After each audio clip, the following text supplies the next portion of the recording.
Today we are finishing up plants, and in the last section of notes we stopped by talking about how plants grow and develop. And we said that a big part of growing and developing successfully for land plants is the seed.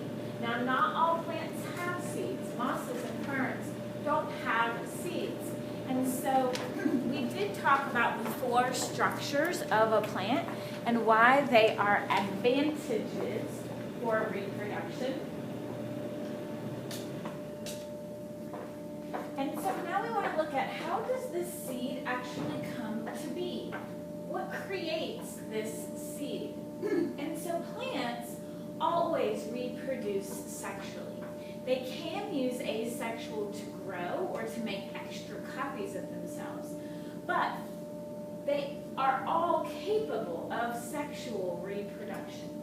This requires both the production of sperm and egg. And let's circle sperm and egg and remind ourselves that those are what we call gametes. Remember, those are haploid cells. And so in order for sexual reproduction, there has to be the creation of the male gamete, which is haploid, and the female gamete, which is haploid. And then the two can merge together to create a new zygote. And so we do see that some plants have special adaptations to help with the process of reproduction.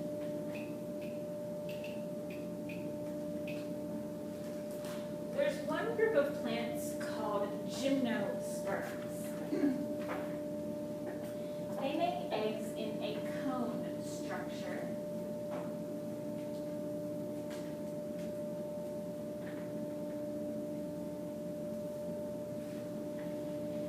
So they make eggs in a cone and sperm in a cone, and then the fertilized egg or the seed is now stored in a cone. So when you talk about gymnosperms, I want you to circle gym and write tough. When I think of the word gym, I think of someone who's really tough. And so these cones with their tough spikes to protect the seed, I can kind of associate gymnosperms with the tough cone. And so remember, mosses and ferns can't make seeds. The first group of plants that can make seeds are called gymnosperms, but they store their seed in a cone. If you've ever watched a squirrel pull apart a pine cone, you know that the cone is actually trying to protect the seed. The next group of plants are called angiosperms. Angiosperms actually make a flower to attract a pollinator.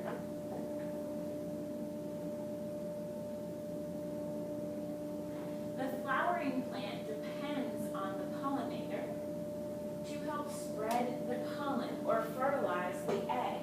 Once we fertilize the egg, the seed is stored in the flesh of the ovary, otherwise known as a fruit.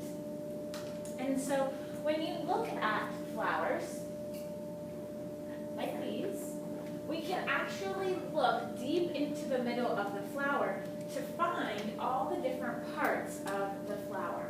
And so what we see is that there are several important parts of a flower that we're now going to describe. So the first thing that we want to do is actually circle Angie. A-N-G-I. Like the girl's name, Angie or Angela. When I think of angiosperms, it makes me think of a girl, and girls like flowers. And so what you can do is make that association between the first part of the word angio and then the word flower. Now, out of the flower, there are some important parts that we're going to label. The interesting thing about a flower is it has both male parts and female parts. So we see that the male part, look here, here's the word men. The stamen is going to be the male part. And the anther is going to be where the pollen is. And so you can see here on this flower that this is where the pollen is. The filament is what holds the anther up. So these are the male parts. The petal is not male or female because it has nothing to do with sperm or egg. And these leaves are not male or female because they have nothing to do with the sperm or egg. These are the female parts. The carpel, which is also sometimes called the pistil, P-I-S-T-I-L, pistil. And so the carpel or the pistil, these are the female parts, which means that they're going to work to produce the egg.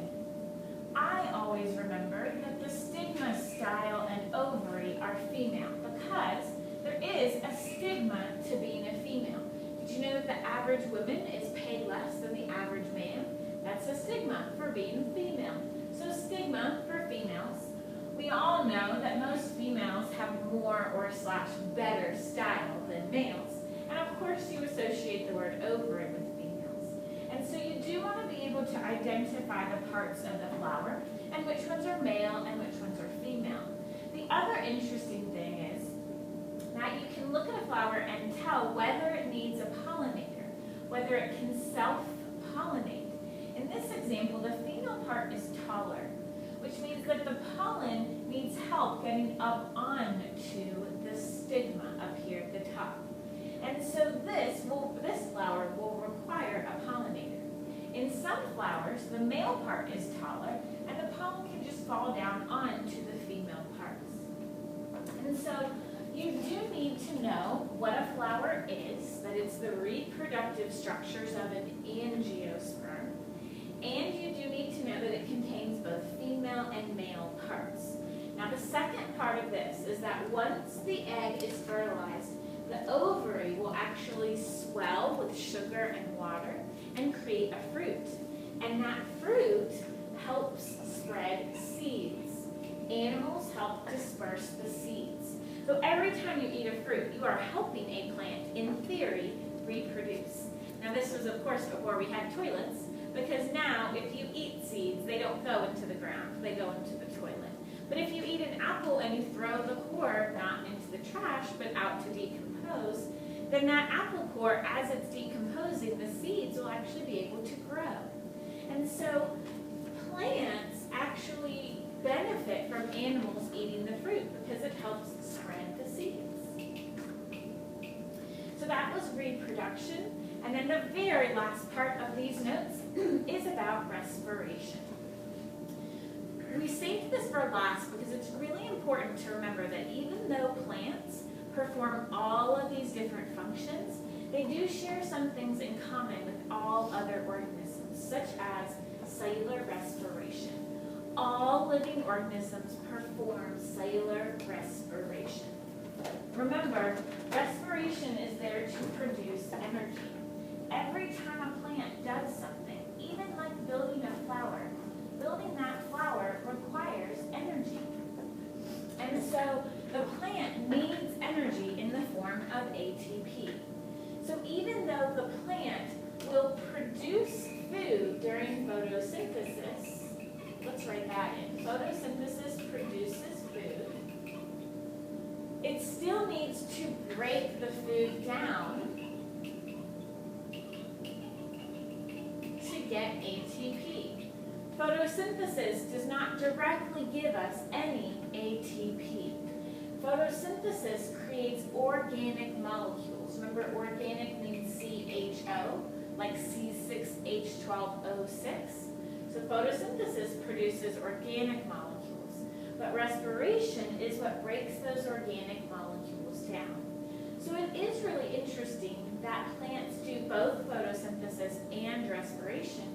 And you can see that within plants, they have their own little cycle where they use CO2, produce CO2, produce oxygen, use oxygen. And so at this point of the notes, we have finished talking about plants. But we do just want to know that the last part is that according to their similarities and differences, plants have been classified into 4 main groups. These groups represent evolutionary relationships and are seen in a phylogenetic tree. There are some really important traits here. The plants with the most sophisticated adaptations are your angiosperms. Your angiosperms have the most sophisticated adaptations. They have flowers and fruits, they have seeds, and they have vascular tissue.